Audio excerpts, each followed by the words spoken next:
Je vous laisse la paix, je vous donne ma paix. Nous poursuivons de dimanche en dimanche, là jusqu'à la Pentecôte, le discours d'adieu de Jésus, discours après la scène, donc les chapitres 13 dimanche dernier, 14 aujourd'hui, 15 la semaine prochaine, sur les adieux de Jésus et les dernières paroles de Jésus, comme le testament spirituel de Jésus à ses apôtres. Et aujourd'hui, nous allons insister sur cette phrase tellement forte et tellement puissante, « Je vous donne ma paix, je vous laisse la paix », tellement importante qu'on l'a gardée au cœur de la messe juste avant la communion. Alors, je suis donc au chapitre 14 de l'évangile de Saint Jean, entre les versets 13 et le verset 29.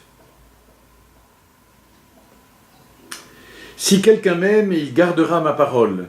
Mon Père l'aimera, nous viendrons vers lui, et chez lui nous nous ferons une demeure. Celui qui ne m'aime pas ne garde pas mes paroles. Or, la parole que vous entendez n'est pas de moi, elle est du Père qui m'a envoyé. Je vous parle ainsi tant que je demeure avec vous, mais le défenseur, l'Esprit Saint que le Père enverra en mon nom, lui vous enseignera tout, et il vous fera souvenir de tout ce que je vous ai dit. Je vous laisse la paix, je vous donne ma paix. Ce n'est pas à la manière du monde que je vous la donne. Que votre cœur ne soit pas bouleversé ni effrayé. Vous avez entendu ce que je vous ai dit, je m'en vais et je reviens vers vous. Si vous m'aimiez, vous seriez dans la joie, puisque je pars vers le Père, car le Père est plus grand que moi. Je vous ai dit ces choses maintenant, avant qu'elles n'arrivent. Ainsi, lorsqu'elles arriveront, vous croirez. Alors évidemment, ces paroles sont tellement denses qu'il faudrait rester un grand moment sur chacune des phrases, chacun des éléments de phrases, mais évidemment, aujourd'hui, c'est encore un enseignement un peu général. Alors, lisez, n'hésitez pas, là, surtout pour un texte comme celui-là, n'hésitez pas à prendre le temps de le lire, de le relire, il faut vraiment peut-être le crayon à la main pour noter, pour cocher, pour souligner. Et puis, quelques petits éléments éventuellement pour orienter votre partage. Celui qui m'aime garde mes paroles, celui qui ne m'aime pas ne garde pas ma parole. Vous pouvez essayer de comprendre ça, non pas de discuter, mais de partager là-dessus. Qu'est-ce que vous entendez à travers ça? Le défenseur, lui, vous enseignera tout. Qu'est-ce que ça veut dire, ça aussi? Le défenseur, c'est l'Esprit Saint, l'Esprit que que le Père enverra en mon nom. Lui vous enseignera tout, vous fera souvenir de tout ce que je vous ai dit. Et puis encore, la paix, bien sûr, mais ce n'est pas à la manière du monde que je la donne. Qu'est-ce que ça veut dire? Pourquoi ça n'est pas la manière du monde? Quelle est la manière de Dieu, la manière du monde? Voilà, ce sont des petites propositions, mais évidemment, vous êtes libre de dire, il y a beaucoup d'autres choses dans ce texte. Vous pouvez très bien partager sur autre chose. Je vous retrouve tout de suite.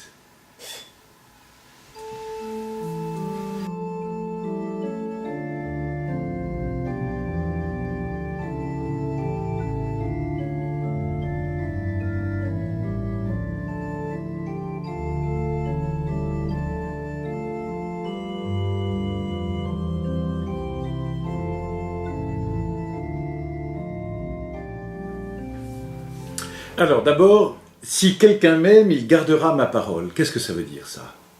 Si quelqu'un m'aime, avec ce qu'on dit très très souvent, vous vous rappelez qu'est-ce que c'est que aimer? C'est davantage se laisser aimer.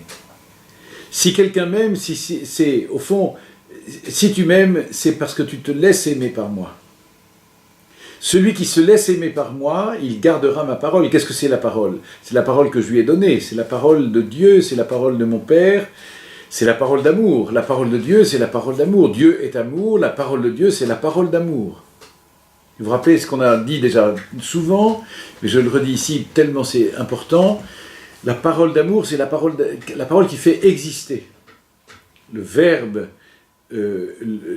tout ce qui a été fait par lui. Regardez le premier chapitre de l'évangile de Saint Jean, le prologue, les premières lignes de l'évangile de Saint Jean. Tout ce qui a été fait par lui, le Verbe, par elle, la parole. Rien de ce qui a été fait n'a été fait sans lui. Donc tout ce qui existe, existe par et dans cette parole d'amour. C'est beau ça, c'est fort. La parole d'amour fait exister. Dites à quelqu'un « je t'aime », vous faites exister. Mais, Dans les scènes de ménage, par exemple, hein, de toute manière, je n'existe pas pour toi. Pourquoi je n'existe pas pour toi? Parce qu'il n'y a plus de parole d'amour. La semaine dernière, vous vous rappelez le commandement de l'amour, aimez-vous les uns les autres comme je vous ai aimé. François, je t'aime, je t'aime, je t'aime, c'est cette parole d'amour qui est donnée. Celui qui garde ma parole, c'est celui qui m'aime. Ma manière de montrer que j'aime, ma manière de prouver que j'aime, c'est que je garde cette parole d'amour. Je garde cette parole d'amour qui me fait exister, mais qui du coup fait exister tous ceux à qui je donne cette parole. Celui qui ne m'aime pas ne garde pas ma parole. Il est incapable de garder l'amour. Il est incapable de garder cet amour que moi je lui donne. Et celui qui m'aime, mon Père l'aimera. Celui qui garde ma parole, mon Père l'aimera. Et ensemble, mon Père et moi, nous nous ferons une demeure chez lui. Qu'est-ce que ça veut dire? Ça veut dire que non seulement Dieu sera à côté de nous, mais Dieu sera en nous. Très souvent on entend ça. Il faut marcher avec Dieu à son côté. Comme si d'ailleurs c'était moi le centre et puis Dieu c'est l'accessoire. Hein, et Dieu est toujours à mes côtés. Mais non, ce serait mieux que ce soit moi qui sois aux côtés de Dieu. Mais c'est pas suffisant, c'est pas moi qui suis aux côtés de Dieu, ni Dieu à mon côté. C'est Dieu en moi et moi en lui. C'est très très puissant ça. La présence de Dieu, c'est une présence intérieure. Et non seulement c'est une présence intérieure, mais c'est comme une demeure, c'est-à-dire je serai l'habitation de Dieu, je serai la demeure de Dieu. Dieu est venu habiter parmi les hommes, mais s'il est venu habiter parmi les hommes, c'est pas pour être seulement un homme parmi les hommes, ça c'est pendant la vie terrestre de Jésus, mais c'est au fond pour qu'une fois retourné à son Père et lui, dans l'Esprit Saint, puissent venir faire une demeure en nous et habiter en nous. Demeurer en nous, pour que nous soyons tous ensemble habités par Dieu. Donc il y a ces deux dimensions, je serai moi la demeure de Dieu, et nous serons tous ensemble le corps du Christ, demeure de Dieu parmi les hommes. L'Église du Seigneur. La parole, c'est celle de celui qui m'envoie. La parole d'amour, c'est celle de celui qui m'envoie. La parole, c'est pas la mienne, je ne parle pas de moi-même. C'est celui qui m'envoie, qui me donne cette parole. Mais le Père et moi, nous sommes un. Et nous viendrons à lui et nous nous ferons chez lui cette demeure. Alors, je parle ainsi, tant que je demeure avec vous, le défenseur, l'Esprit Saint que le Père enverra en mon nom, lui vous enseignera tout, il vous fera souvenir de tout ce que je vous ai dit. C'est-à-dire l'Esprit Saint qui est ce souffle de vie, cet échange de vie, ce rayonnement de vie entre le Père, ce rayonnement d'amour entre le Père et le Fils, c'est l'Esprit Saint qui viendra en nous et qui sera comme notre esprit intérieur à notre esprit pour nous conduire à la vérité tout entière,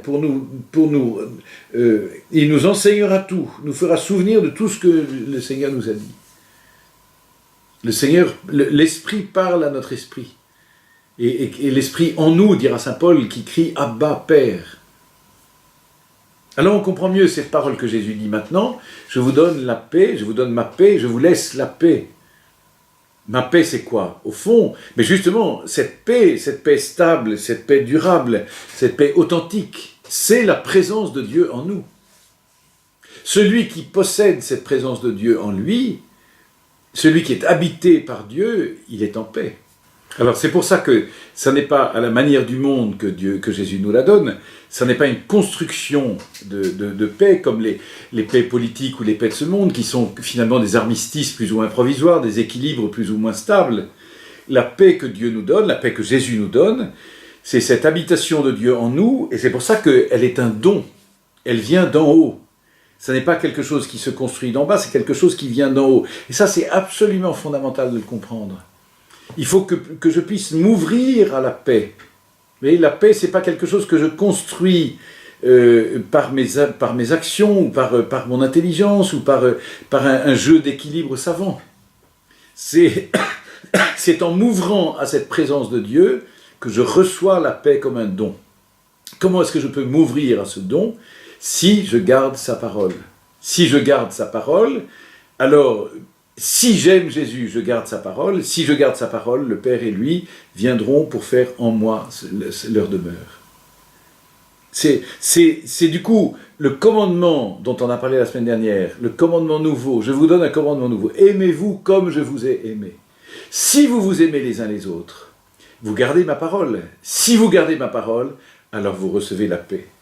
Cette paix, comme disent les philosophes, c'est la tranquillité dans l'ordre. Tout est dans l'ordre et tout est tranquille, c'est-à-dire tout est paisible. Vous voyez, et c'est l'Esprit Saint, c'est l'Esprit Saint lui-même qui vient incruster cette paix, parce qu'il incruste la vérité. C'est lui qui vous enseignera tout. Et c'est lui qui nous conduit, qui nous enseigne la vérité tout entière. La vérité, c'est une condition de la paix. Tant qu'il y a des espèces d'opinions qui se bagarrent, eh bien c'est la bataille. Il n'y a pas de paix possible. La tranquillité de l'ordre, la tranquillité de la paix, c'est parce que je contemple la vérité. C'est pour ça que cette paix, elle ne sera jamais totale sur cette terre. Elle ne sera totale que dans la plénitude de la vision béatifique. Quand enfin je verrai Dieu, je serai dans la paix définitive pour l'éternité. Ici-bas, il y a des opinions qui se bagarrent, même en moi, mais c'est la contemplation de la vérité qui doit dominer, c'est la recherche de vérité qui doit dominer. Et ça, c'est l'Esprit Saint qui l'a conduit. L'Esprit Saint, c'est le don de Dieu, c'est le rayonnement de l'amour entre le Père et le Fils, et qui vient en moi. Et dans cette paix-là, il n'y a plus de conflit, ni de conflit extérieur, ni de conflit intérieur. Les conflits intérieurs sont quelquefois pires que les conflits extérieurs. Si je peux vivre les conflits extérieurs avec une vraie paix intérieure, alors je sortirai indemne. Et rien, absolument rien ne pourra m'ébranler. Même les pires soubresauts extérieurs ne pourront pas m'ébranler. C'est pour ça que regardez un Saint Maximilien Marie Kolbe dans les pires atrocités d'Auschwitz, il est paisible dans le bunker de la mort, le bunker de la faim, il est paisible. Et même les gens qui sont avec lui dans le bunker de la faim sont paisibles avec lui. Les saints rayonnent cette paix dans les pires situations. Saint François d'Assise, dans sa prison, chantait et convertit même les gros durs qui étaient des violents, qui étaient... Dans cette paix, je peux laisser partir Jésus avec joie. Pourquoi ? Vous voyez, si vous m'aimiez, vous seriez dans la joie, puisque je pars vers le Père, car le Père est plus grand que moi. Au fond, je ne reçois cette paix que si Jésus est le Père, que si Jésus, Verbe incarné, et le Père viennent en moi faire leur demeure. Mais pour ça, il faut que Jésus retourne à son Père. Il faut que Jésus passe à travers la mort. Le grand danger, c'est qu'on voudrait garder Jésus pour soi. On voudrait garder Jésus à côté de soi, on voudrait garder Jésus pour le toucher, pour le sentir, pour le voir. Mais à ce moment-là, il ne pourra jamais venir au-dedans de moi. Ce qui se passe pour Jésus se passera finalement pour tous les gens qu'on aime bien. Les gens que j'aime bien, je voudrais les garder à côté de moi. Et en fait, un jour ou l'autre, il faudra une séparation pour qu'ils ne soient plus seulement à côté de moi, mais pour qu'ils soient en moi. Il faudra passer de cette présence extérieure à la présence intérieure. C'est ce qui se passera évidemment à la mort de tous nos amis, à la mort des personnes qu'on aime beaucoup, c'est quelquefois très rude, très douloureux, mais finalement ça permet, au-delà de la souffrance et au-delà de la douleur, de la mort elle-même, mais ça permet cette présence intérieure. Dans toute amitié, dans toute relation humaine, un jour ou l'autre, il faut que cette relation très puissante passe par cet espace, par cet éloignement apparent, pour qu'il puisse y avoir une habitation plus profonde. On y reviendra là-dessus, parce que c'est très très fort, c'est très important. Les relations humaines ne mûrissent définitivement qu'au-delà de la séparation. Et la séparation est toujours difficile, c'est toujours une épreuve. Mais cette épreuve est nécessaire.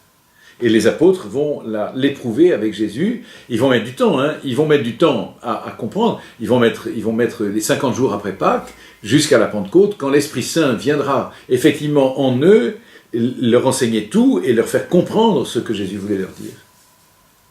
Voilà, eh bien, il faut nous souhaiter la paix, il faut souhaiter cette paix intense que Jésus veut nous donner, que nous puissions la garder, la recevoir d'abord, la garder et la transmettre, en témoigner, la rayonner, cette paix, pour le monde, pour notre monde qui est si violent et qui a tellement besoin de paix. Je voudrais juste dire un mot pour remercier encore toutes vos cellules, tous les membres des cellules, pour les repas paroissiaux. On a eu dimanche dernier le dernier repas paroissial, Et il y aura le grand banquet du 23 juin, mais ça c'est un peu spécial. Mais je voudrais rendre grâce profondément pour ces repas paroissiaux. D'abord pour le travail formidable que les cellules donnent les unes après les autres, et ensuite pour l'accueil que la paroisse réalise dans ces repas. C'est vraiment une très belle réalisation des cellules, très belle réalisation paroissiale, parce que ça permet à une quantité de gens du quartier de venir. Maintenant, il y en a qui sont très fidèles, qui comptent beaucoup, qui même petit à petit découvrent la foi à travers ce lien fraternel. Vous voyez, découvrent la foi pas par des arguments théoriques, mais par l'expérience concrète de la communion fraternelle. Et puis pour nous, et pour les paroissiens, de quelle que soit leur génération ou leur situation, eh bien c'est une très belle aussi, une très belle manifestation de ce que Dieu fait chez nous. Et ça, j'en rends grâce profondément avec vous, en vous remerciant les uns et les autres pour tout le travail que vous faites. Grand merci, je vous souhaite de belles rencontres, je vous embrasse, je vous bénis, et à toujours. Nous restons en forte communion de prière.